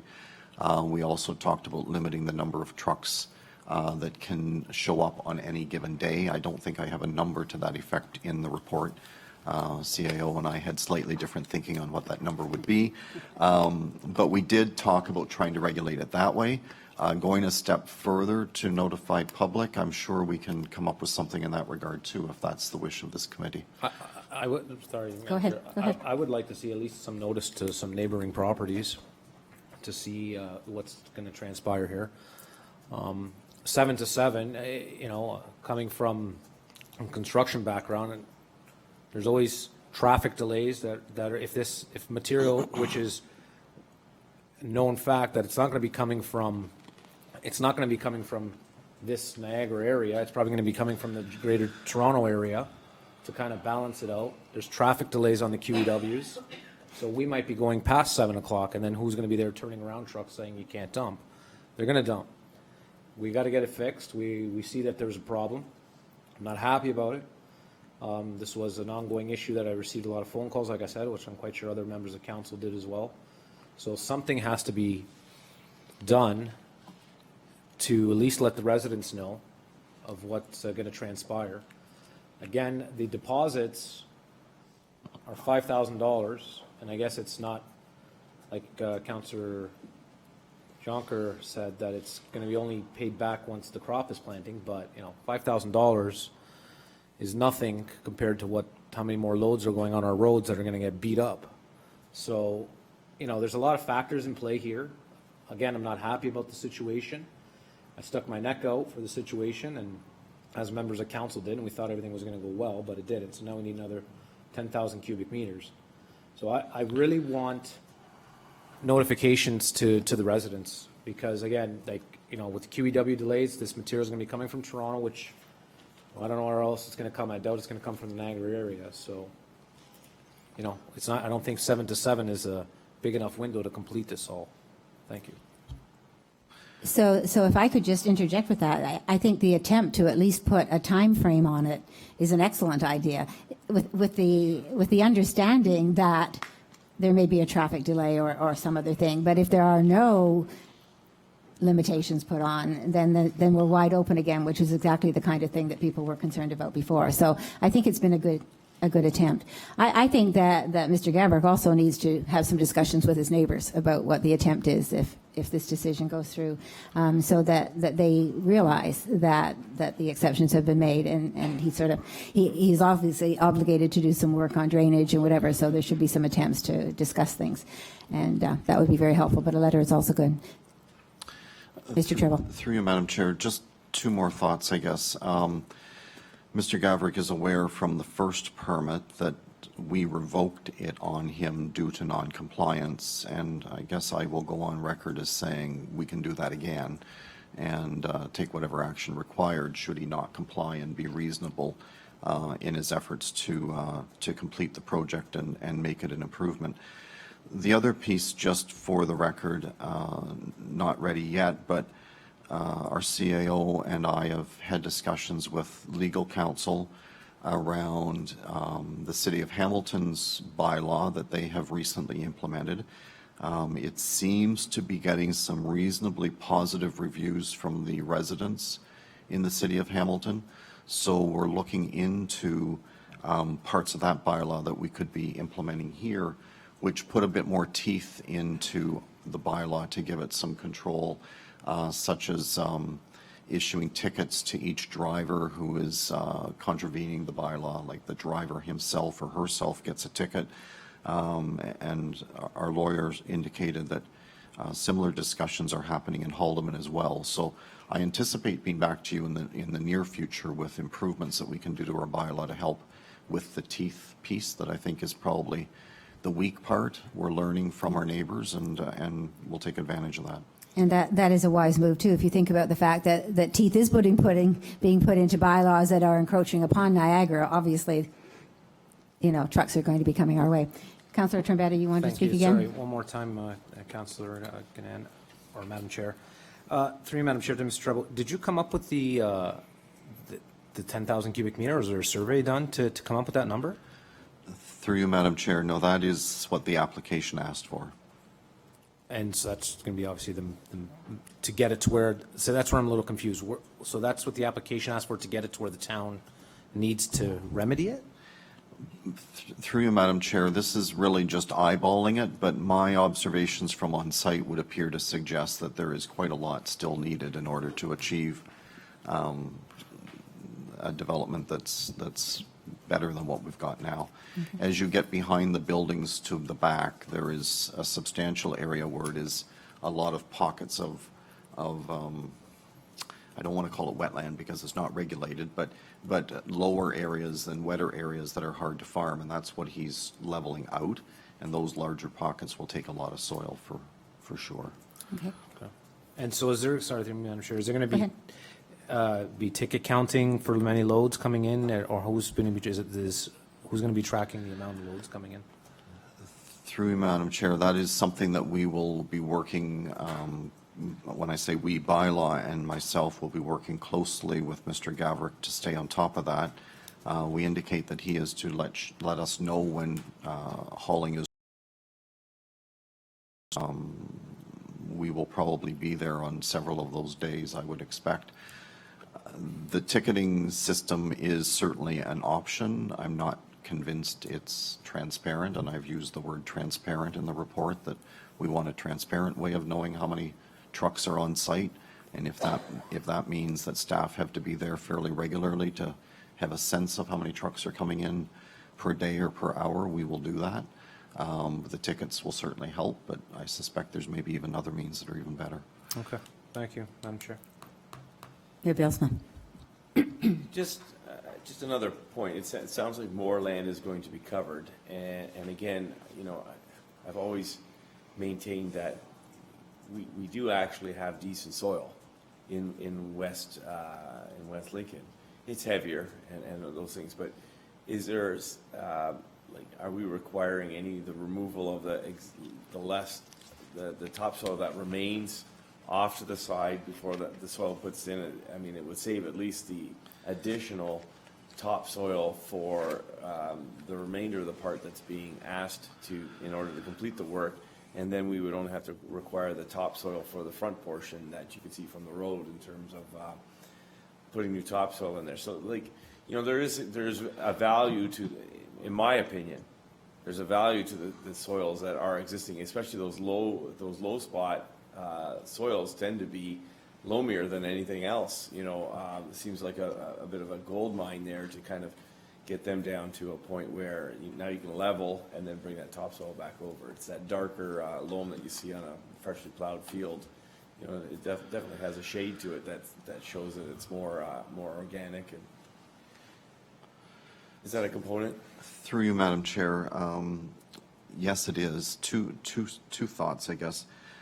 At the public meeting, you might recall that there were comments of a similar nature, that the topsoil should be pushed aside and the soil not dumped on top of the topsoil. And we were told that there was a large pile of topsoil to the back that we just couldn't see from the road, which I think we probably all called them out on. I have been on site and have not seen any topsoil piles, but I'm told the topsoil was spread on the fill. I'm not sure where, because I sure didn't see a whole lot. It can't be very thick if there's topsoil there. But condition number 2 at attachment 8 in the draft of the permit does say that the topsoil is to be moved before fill is dumped. Okay, anything further? So, Mr. Treble, I have just a housekeeping thing about that. When the first application came to us, Mr. Gavrick had to have an application approved by the NPCA that was good for a year. And now that this new application is coming in, in further, as I read your report, that you said that you've been in discussion with a conservation authority. So does that mean that he does not have to go back that route again? Because his application and his approval from them expired. So I don't know at what stage Mr. Gavrick would be in that, whether he also, in addition to making this application to us, has to also reach out to them again. Through you, Madam Chair, I think the safest thing for Mr. Gavrick to do is to reach out again and to make sure that he has proper approvals from the Conservation Authority. This does not trump anything that the Conservation Authority regulates. The idea is that our bylaw works for those areas that we regulate, and Conservation Authority approval goes for those areas that they regulate. Whether he needs additional approval from the NPCA or not, I can't say with certainty. They know what we're doing, but they haven't indicated whether or not Mr. Gavrick needs to go back. So I would suggest perhaps he should for safety. that would be wise then to consider that you go back through that route, Mr. Gavrick, so that, you've covered that piece. Unless you already have. Is that, I'm going to grant you to say something, please. Okay, good. I just, as I was reading back through that documentation, it was all very old. And but all the old stuff is still attached to our agenda package. And so I wanted to make sure that was covered and that wasn't something that I missed. But good. Okay, thank you. Anything further from anyone? Okay, well, I'm not going to read that resolution again. We have a mover and a seconder. All those in favor? Any opposed? Seeing none? Okay, that motion carries.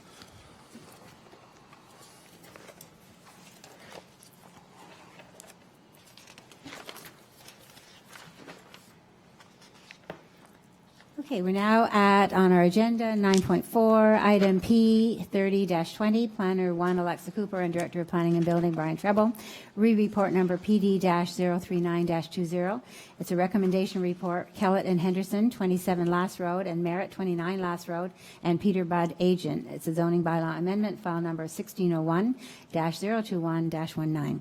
The recommendation is that report PD-039-20 regarding Kellett and Henderson, 27 Lass Road, Merritt, 29 Lass Road, and Peter Budd agent zoning bylaw amendment file number 1601-021-19 dated March 9th, 2020 be received, and 2, that section 34 subsection 17 of the Planning Act apply and that no further public meeting is required, and 3, that an application for temporary zoning bylaw amendment 1601-021-19 submitted by Peter Budd on behalf of Kellett and Henderson and Merritt and a corresponding zoning bylaw be approved and passed, and that staff be authorized to circulate the notice of decision for the zoning bylaw amendment with the corresponding 20-day appeal period. So I need somebody to move that, please. Councillor Jonker and Councillor Riley, I saw your hand there. Okay. Are there any questions or comments? Okay, seeing none, all those in favor? That motion carries.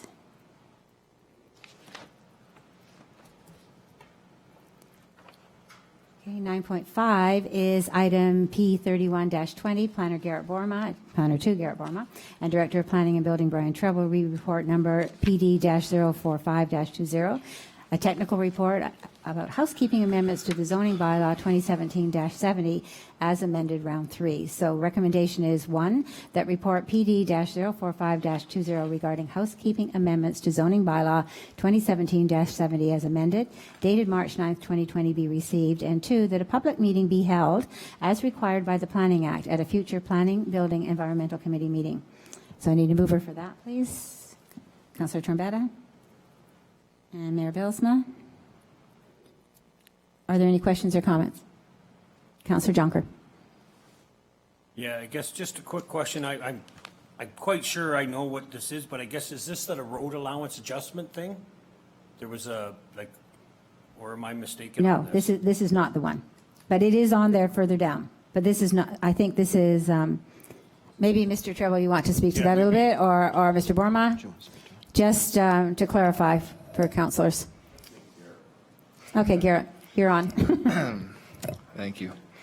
Yeah, I don't think this has anything to do with a road allowance. I think there's 2 other reports dealing with road allowances following this, but this is just to address a few deficiencies that have arisen over the past year.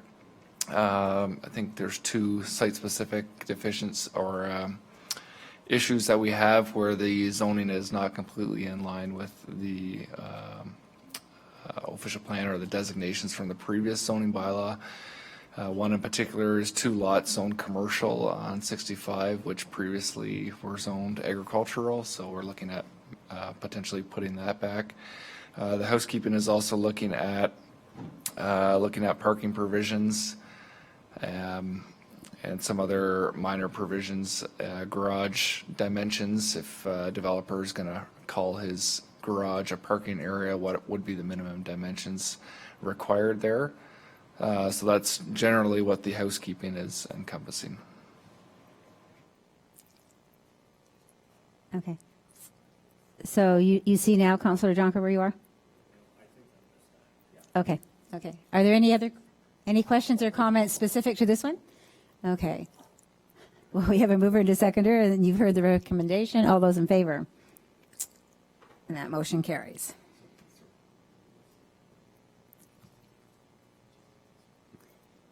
Okay, item 9.6, which is item on the agenda, P32-20. Planner 2, Garrett Borma, and Director of Planning and Building, Brian Treble. Mayor, please. Okay? Well, you're helping him out, but it doesn't help me out, and we've got a huge recommendation, so I appreciate attention to it. Thank you. So the recommendation is that report PD-049-20 regarding Fred and Joyce Bosher application for red line revision to draft plan of condominium, Sunset Acres, IBI Group agent, file number 2000-088-19 CDM, plan of condominium and corresponding amendment to site plan dated March 4th, 2020 be received. And 2, that the draft plan of vacant land condominium, file number 2000-088-19 CDM as red line revised be approved as per attachment 1 in accordance with provisions of the Planning Act, RSO 1990, Chapter P13, and regulations thereunder, subject to the conditions contained in attachment 2 to PD-049-20. And 3, that the applicant be advised that the township's draft approval of this plan of vacant land condominium will lapse 3 years from the date of draft approval unless Township Council grants an extension of the approval period. If an extension is requested, an updated review will occur and revisions to the conditions of the draft plan approval may be necessary at that time. And 4, that the schedules and legal description of the associated site plan be updated to reflect the red line revision to the draft plan of condominium. So I need a mover, please.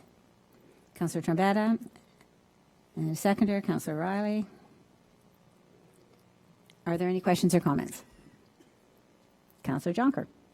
Now my question makes sense, I hope. Okay. But yeah, I guess I missed where we were there, sorry, but I guess this is just an adjustment from that road allowance that they purchased, or that's where that red line comes in? So you're asking through the chair? Yes, to whoever answers. To Mr. Borma, right? Yes, sorry. You gonna start? Okay, sure. I'll get started and Brian can finish. Okay. Thank you. Yes, so Brian and Maddie have been working on some road closing reports for this portion of road allowance between Highway 20 and I think it goes all the way up to Yonge Street. And the Boschers have recently received draft plan approval for their vacant land condominium on Grimsby Road, but they've also requested to have half of this road allowance. So at this point in time, they're requesting that the draft plan of condominium be updated to show that half road allowance being added to the draft plan of condominium. And then associated with that are some minor changes to the site plan to also reflect that additional land being added to the condominium. Okay, thank you. That satisfies you? Yes. Good, okay. Are there any other questions or comments? Okay. All right, all those in favor? And that motion carries with none opposed.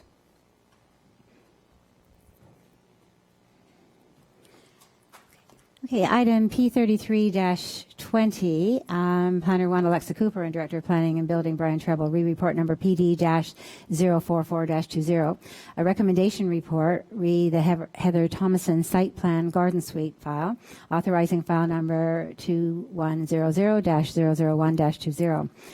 The recommendation is as follows. One, that report PD-044-20 regarding Heather Thomason site plan garden suite authorizing bylaw for file number 2100-001-20 dated March 9th, 2020 be received. And two, that a bylaw be passed to authorize the mayor and clerk to sign a site plan agreement with Heather Thomason and the National Bank of Canada mortgagee once all site plan details are sorted out and substantially completed. So I need someone to move that, please. Councillor Riley, and the seconder, Mayor Bilsma. Are there any questions or comments on this? Okay. Seeing none, all those in favor? Opposed? Okay. Councillor Rayner, you did not vote. Are you opposed? Okay. So you didn't, exactly, but you did hear. And you just went, okay. Well, it does say that we should be voting, so you really should put your hand up. So thank you. Okay, P34-20. Director of Planning and Building again, Brian Treble, report number PD-040-20. The recommendation report, road allowance transfer, Robert and Leslie Comfort, part road allowance between lots 24 and 25, concession 4, former Township of Gainsborough, Township of West Lincoln, as shown on attached location map, and you've seen that in your agenda package. So the recommendation, again, this is a long one. Number one, that planning staff report PD-040-20 regarding road allowance transfer to Robert and Leslie Comfort between lots 24 and 25, concession 4, former Township of Gainsborough, Township of West Lincoln, dated March 9th, 2020, be received. And two, that a portion of road allowance shown on attachment 1 and 4, former Township of Gainsborough, now the Township of West Lincoln, be and is hereby declared surplus and is approved for transfer to the owner of part lots 24 and 25, concession 4, the property owner, Robert and Leslie Comfort, subject to the following conditions. A, that the lands be surveyed at the expense of the property owner, and B, that a bylaw be passed authorizing the transfer of the former road allowance lands between lots 24 and 25, concession 4, more specifically being part 1 and 3 of the reference plan, and there's a future legal description to be provided to that, to the property owner of part lot 24 and 25, concession 4, being the owner of approximately 137.6 acres of land. And again, see attachment 1. C, that the transfer of part of the former road allowance to lands owned by the property owner be conditional on the parcels being merged in title, and that the property identification numbers or PINs for the affected lands be consolidated. And D, that the property owner provide an undertaking that the PINs will be consolidated once the conveyance is completed and provide satisfactory evidence of the consolidation to the township, and E, that all legal, administrative, and any other associated costs be paid by the applicant or property owner. And 3, that notwithstanding the provisions of Township Bylaw 95-31 and the policy for closing, declaring surplus, and selling a highway or portion thereof, that the requirement for an appraisal and the requirement for public notice be and are hereby waived due to the fact that the subject road allowance was stopped up and closed by bylaw and should have been conveyed to the abutting landowner in 1921. And 4, that Robert and Leslie Comfort, through their legal counsel, be provided a copy of staff report number PD-040-20. So we need somebody to move the rectifying of a very old thing that should have happened. Councillor Riley. And a seconder, please. Councillor Jonker. Are there any questions or comments? Mr. Treble would like to make a comment. Just very briefly, Madam Chair, I can tell you that the reference plan that was referred to in Clause 2B is now, I just got this today, 30R-15584. So, Madam Clerk, you have that? I can give it to her tomorrow. Okay. No, I'll give it to you tomorrow, yeah. Okay, so Mr. Treble will supply that to you for your Madam Chair, it just means that the bylaw will have that number in it. It will have now. that number as opposed to The X's. the X's That's that right. are there. Okay, great. Okay, all those in favor? Thank you. Carried.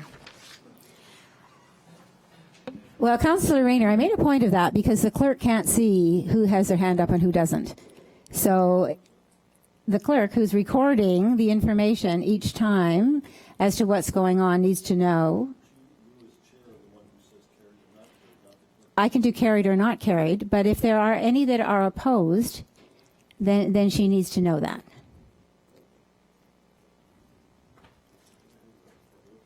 Well, there are a few things. But anyway, bottom line is that's the way we're going to do it. It does say... No, I ask all those in favor and any opposed.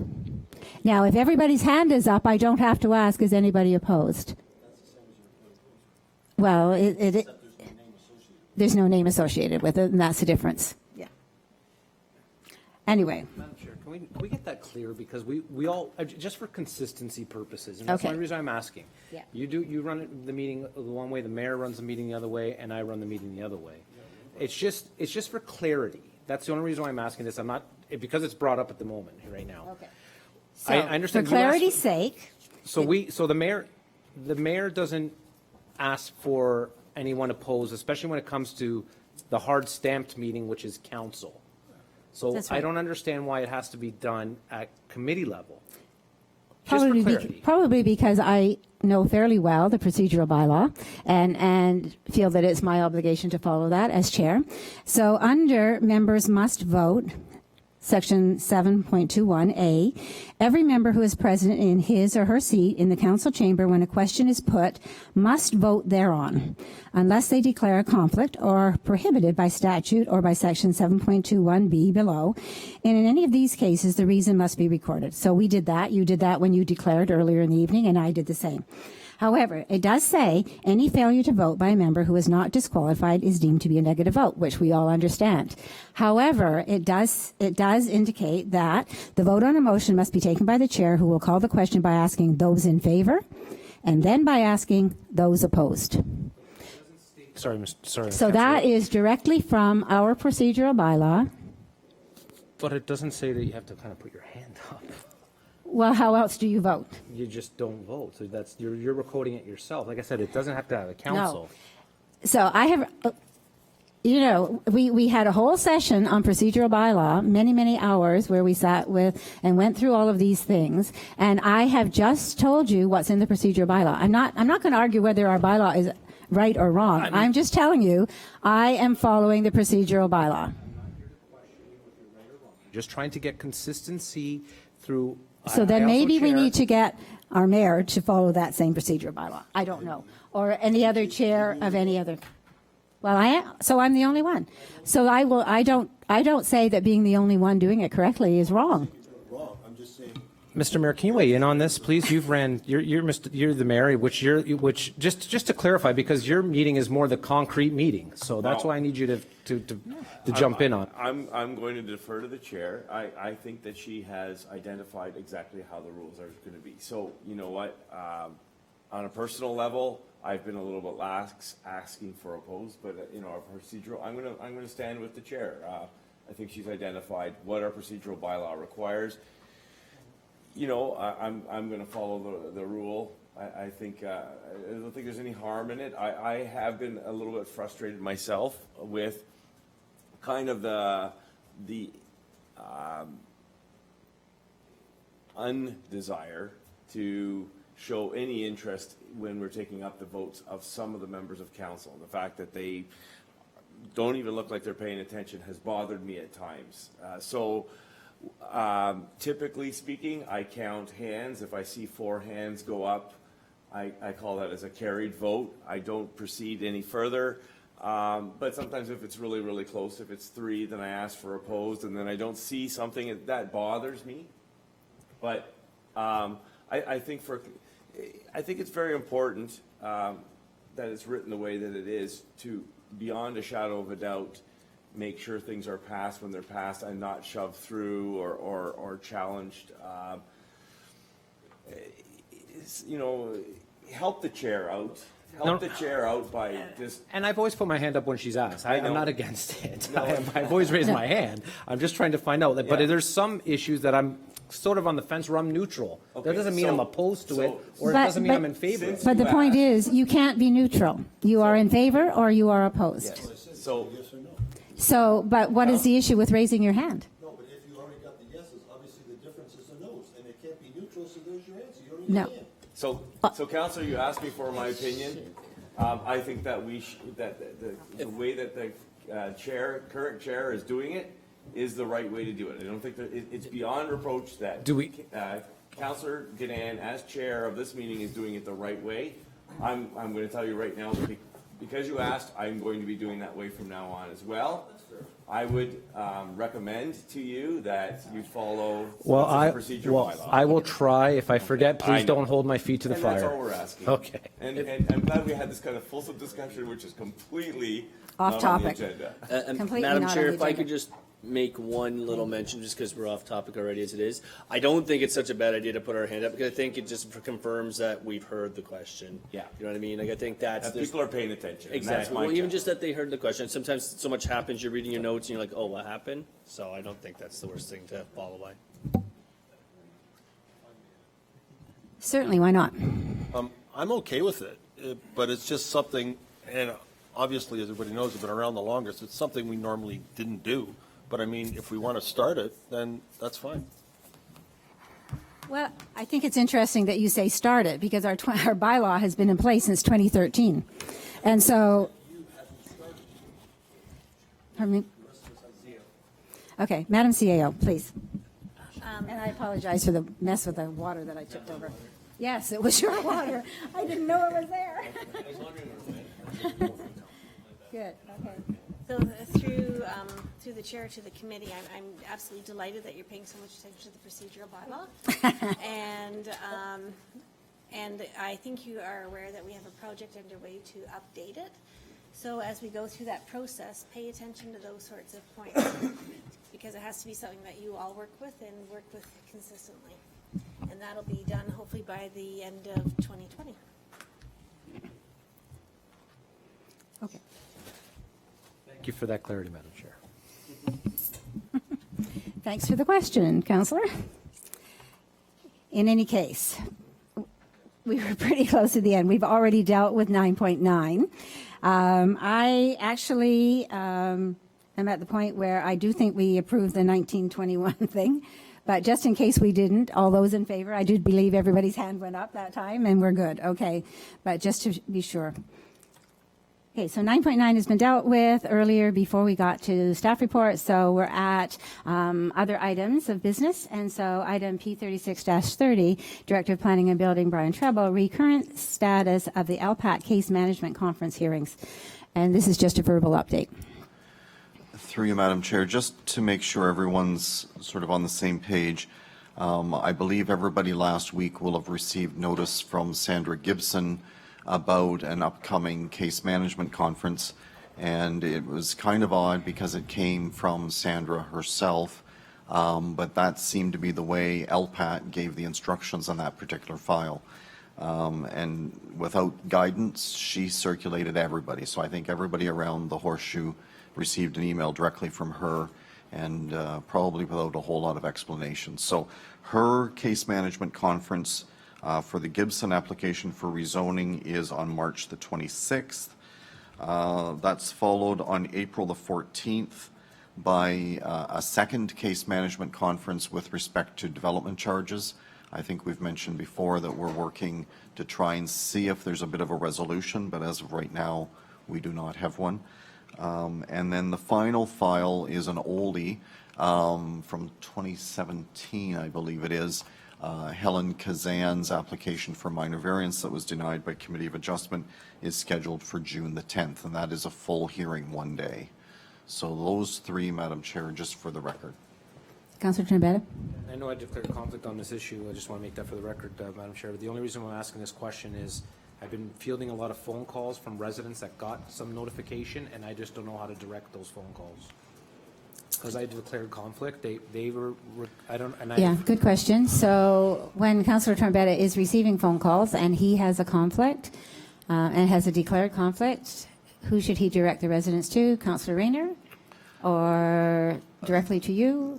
They can send them to me as staff, I guess, or any of the planning staff. Depends on the nature of the question, but I would say start with staff. Okay, fair enough. Is that okay? Councillor? Yeah. Any further questions or comments about that? I guess I have one, and that is, are we expected to be at any of those or all of those? Through you, Madam Chair, there is no requirement for council to be in attendance. You have made your decision, and LPAT is now the holder of that file and the one charged with making a decision contrary or the same as. Council will be their prerogative. You can certainly attend for observation purposes, but you would really have no role. Not obligated to be them. Okay, Yeah. thank you. Okay, seeing nothing further on that, then the next item is from members of committee, other business matters of an information nature. So, Councillor Rayner? Trombetta? Councillor Trombetta? No? Councillor? Nothing on the other side? Okay. Madam CAO? No? Okay.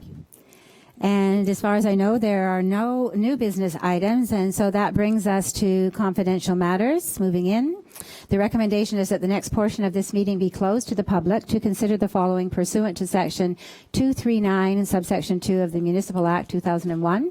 Director of Planning and Building Brian Treble, legal/bylaw enforcement matter, driveways and boulevards. The applicable closed session exemptions, litigation or potential litigation, including matters before administrative tribunals affecting the municipality or local board, and advice that is subject to solicitor-client privilege, including communications necessary for that purpose, and personal matters about an identifiable individual, something just blacked out on my screen, including municipal or local board employees. Director of Planning, number 2 is Director of Planning and Building, Brian Treble, legal/bylaw enforcement matter, temporary use bylaw, the applicable closed session exemption, litigation or potential litigation, including matters before administrative tribunals affecting the municipality or local board, and advice that is subject to solicitor-client privilege, including communications necessary for that purpose, and personal matters about an identifiable individual, including municipal or local board employees. So I need a motion to go into closed session, please. Councillor Riley and seconder Councillor Junker. All those in favor? And that motion carries.